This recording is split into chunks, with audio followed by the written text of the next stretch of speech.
your team, right? You just mentioned it. They're down. They're trying to get back into the game.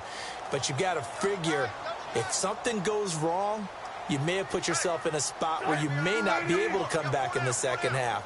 Managing risk, this is a big decision here.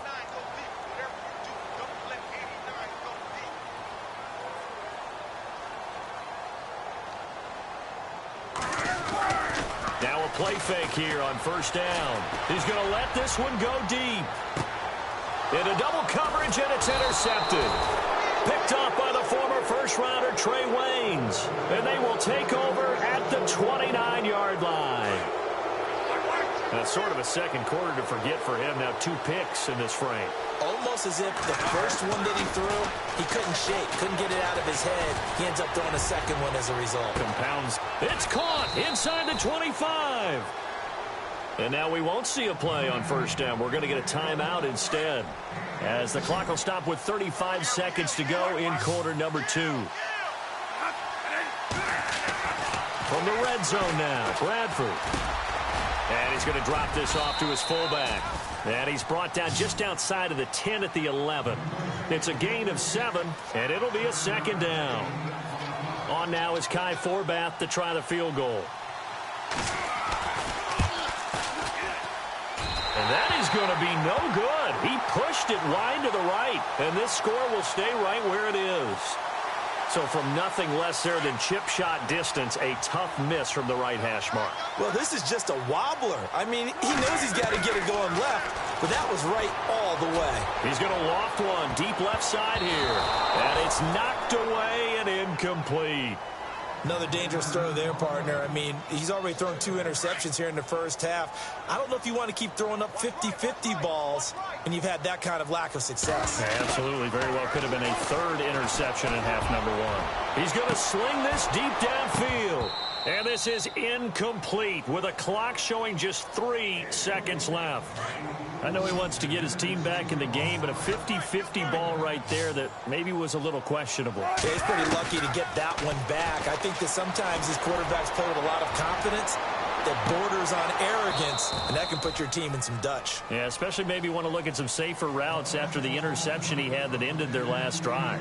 And okay, so much for our halftime break. Apparently we're going to get right back to it. Both teams appear ready for the fight ahead, and we resume action here in quarter number 3. This is fielded a couple yards deep. And he'll make it across the 20 as his guys will set up shop at the 23-yard line. Out come the Vikings. They'll have it first on offense as we begin the 3rd. They have the lead. Now they'll be looking to extend that lead. And this is where I enjoy talking about one of my favorite subjects, tendency breakers, or counters as I also like to call them. You've done things in a certain way in the first half.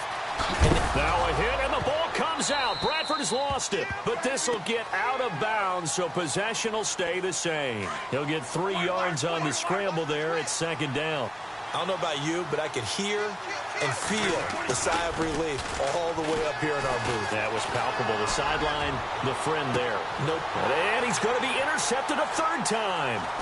Picked off by the all-pro free safety, Earl Thomas. And he will bring this across midfield to the 49-yard line. First possession of the 3rd quarter, an interception, so maybe a second-half tone setter. Indeed, and not the tone they wanted to set. That's the equivalent of running out the wrong door and running into your pool instead of running out onto the field. A real dud for that one. Has that happened to you before? No, but I've heard stories about teams actually doing that back in the good old days. Yeah, that wasn't a big run, just a short one there. But guess what? Sometimes you treat it like boxing. You throw that jab out there, and you throw it again, you throw it again, then you come with a big punch later. Maybe they're just trying to set them up. Tough day, tough sledding right there, and it's been that way the entire game. Not a whole lot of room to ramble for him. Yeah, you're right. It's been that way all afternoon. Didn't get a whole lot better there. And he's going to go out of bounds at the 30-yard line. First down, Seahawks. Wilson to Baldwin. Off the play fake to Rawls. Wilson steps away to his left. And left side here, it's Graham. Another nice gain, 16 yards there, and a first down again. We talk about mobility on quarterbacks all the time. Here's where it really pays off. Able to move, evade, and is accurate throwing on the run and picking up a first down. 2 yards on the carry there. It'll be second down. I do know from experience that when you slow down someone's running game, you're now doing the dictating on defense. And guess what? Now you're getting ready to tee off on their quarterback because they have to throw it all the time. But you still have to be alert for the draws and other plays of that nature to make sure you don't get hurt. It's a good gain of 11. Sets him up first and goal. Great mix of play calling so far. 3 runs, 3 passes. All 3 passes have been completions. First and goal. I think on defense now, you have to almost take a chance. Rely on your scouting. Pick a play you think they would run here. And he will take this one in for the Seattle touchdown. Trey Madden taking it in from a yard out. And the Seahawks a 2-point conversion away from tying the game. And they will line up now for the 2-point try. Now it's Wilson. And that's incomplete. They made the decision to go for 2. They didn't get it. They remained down by 2 points. Should they have kicked it there? Third quarter, I'm okay with it. Maybe first or second, you don't? I don't know. What do you think? Yeah, again, I keep coming back to I don't like to chase a lot of points, but I also don't know what kicking an extra point being down 1 does for me. And now out comes Minnesota.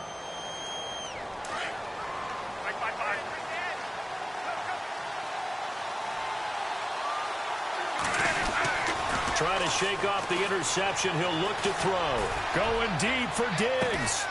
And this will be caught at the 30. A big play there for Minnesota. 53 yards.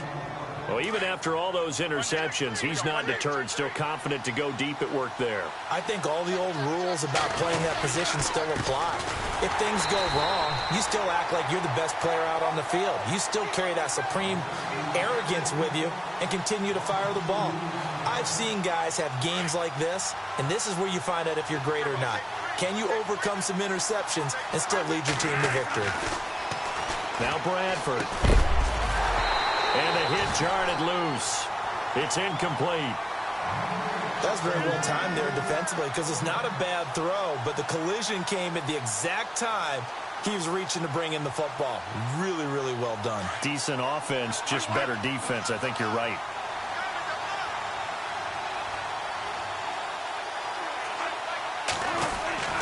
On third down, Bradford. And that is incomplete. Let's give some credit to the defensive guys on that play. Able to bat that one away.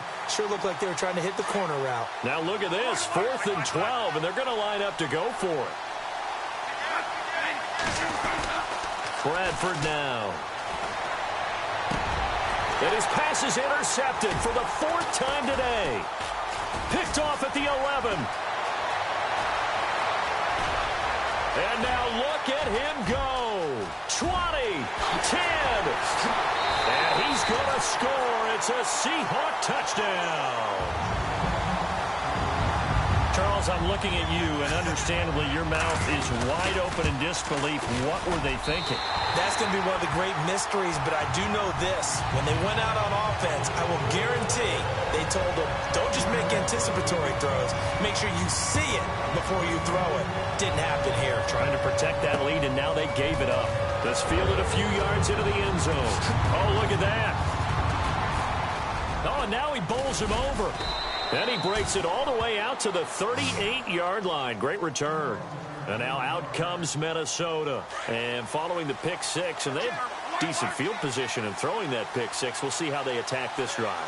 And I think all you say to your guy is, listen, let's just take care of the football a little bit better. Make some better decisions on this drive, and they'll probably help him a little bit with maybe some really high percentage throws early to let him get settled back in. But they told us they've got confidence. That's not a problem. Yeah, not a problem at all. They just want to make sure they get things settled down a little bit for their offense and give their defense a little bit of a chance to rest. He's going to float this one deep right side.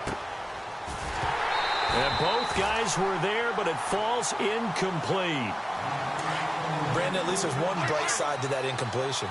What's that? It wasn't an interception. Wow. You're a nice guy. That was kind of savage. But correct. No pick, just incomplete that time. And that one incomplete. They tried to sneak in a deep ball with the clock running down, but to no avail as time will expire on this third quarter of play. One score down. Here we go. They're going to go for it here on fourth down. As expected, they're going for it to keep the drive alive. Open man is Thielen. It's complete. It's a gain of 15 that time. And that leads to a Minnesota first down. Tell you what, he's been able to put the ball in some tight spots all game long. That throw, no different. Yeah, a lot of people would call it a gutsy type of a throw. I think he looks at it as, I can do it. And now here is another interception. It's the Pro Bowl cornerback, Richard Sherman. And a big turnover there as his guys will get the football back. And tough starting field position here.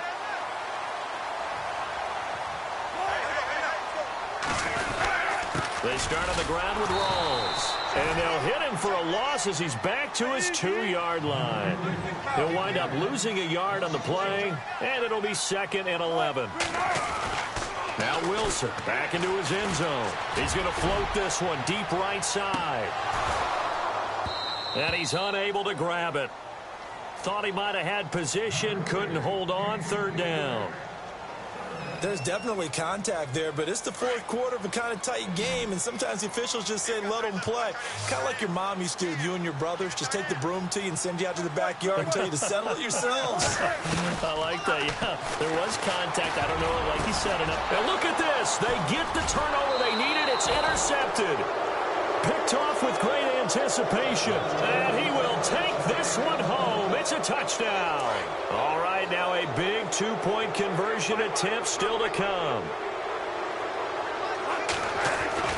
Following the interception, Bradford under pressure now, and he's going to go down just inside the 5-yard line. So they'll get another shot on offense following that pick six, and now the kick is away. That'll be taken in the end zone. He spins free. And he'll wind up about 4 yards shy of where he would have been if he had taken a knee, as they'll start at the 21-yard line.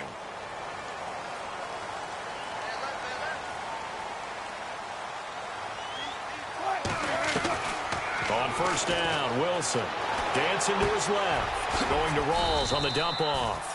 And they'll get him down here at the 23. Give him 3 on the play, and it'll bring up a 2nd down. Everyone has their strengths, able to move to their right or their left, being able to throw the football. So that means you've got to work on both because you never know which way you're going to get flushed by pressure. In this situation, able to escape to his left and makes an accurate throw. And he's brought down, getting this one up to about the 35.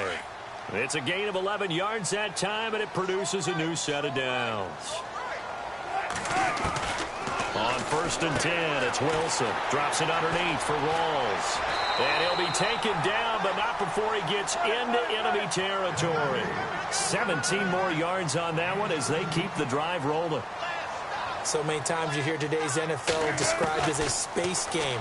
Get your best players into space with the football in their hands. That's why sometimes you swing it out to your runner, get him out in the flat, and let him have a chance to make people miss an open field. Back-to-back nice gains. That one for 14 yards and another first. Now the offense lining up 1st and 10.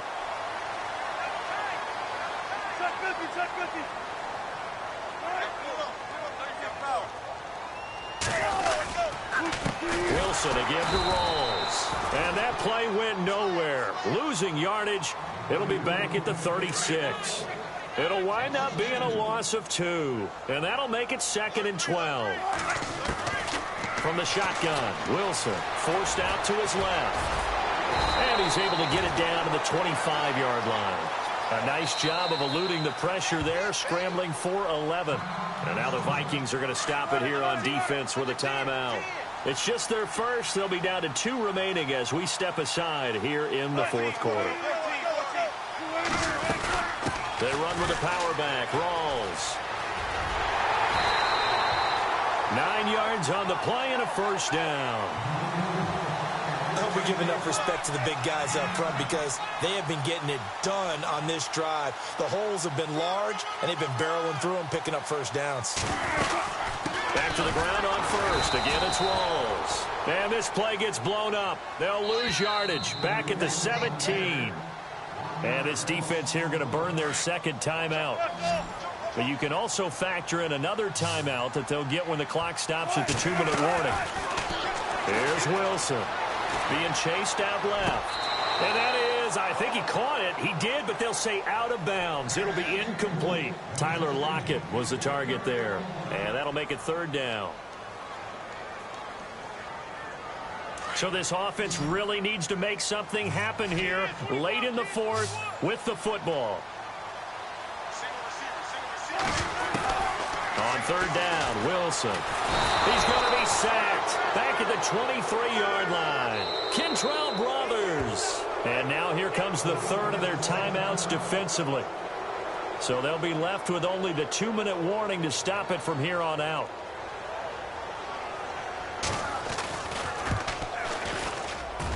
And Walsh able to convert it as his kick is good. And with that, they will move ahead by 2 here in the fourth.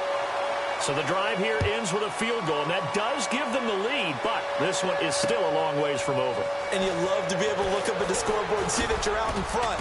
But then you take one look across the field and see that offense is raring to come back out, and you think, I don't know that field goals are going to be enough to get us home. Now the Vikings offense works their way back onto the field. And let's see what the defensive coordinator may have up his sleeve here to try to get this final last stand and win this football game. Bradford lets it fly for Thielen. And, oh, a crusher there as it's intercepted. It's the Pro Bowl cornerback, Richard Sherman. And he'll bring it all the way back just a yard or two shy of midfield. Time for a break. We'll come back, see what transpires after this. The busy afternoon continues for Rawls. And they'll stop him right on the midfield stripe. Credit him with a 1-yard gain there to make it 2nd and 9. Well, if the coaching staff's doing a good job upstairs, they'll file away what they just saw from the defense right there. They sold out to stop that running play. I'd say keep that in mind. They want to try that again. Go play action, hit them over the top. And he'll be brought down at the 45-yard line. 6 yards is the pickup, and that'll lead to a third down.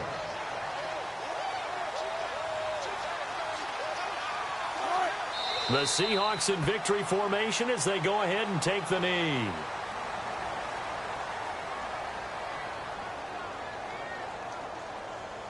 Here's John Ryan now. On for his second punt. He'd take a repeat of his first.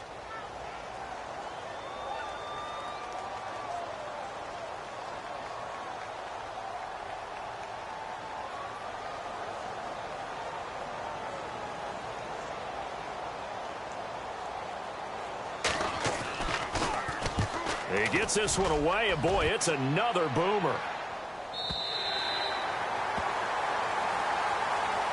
Well, going into the final play of this game, they knew that they needed some type of a miracle there at the very end, but they couldn't.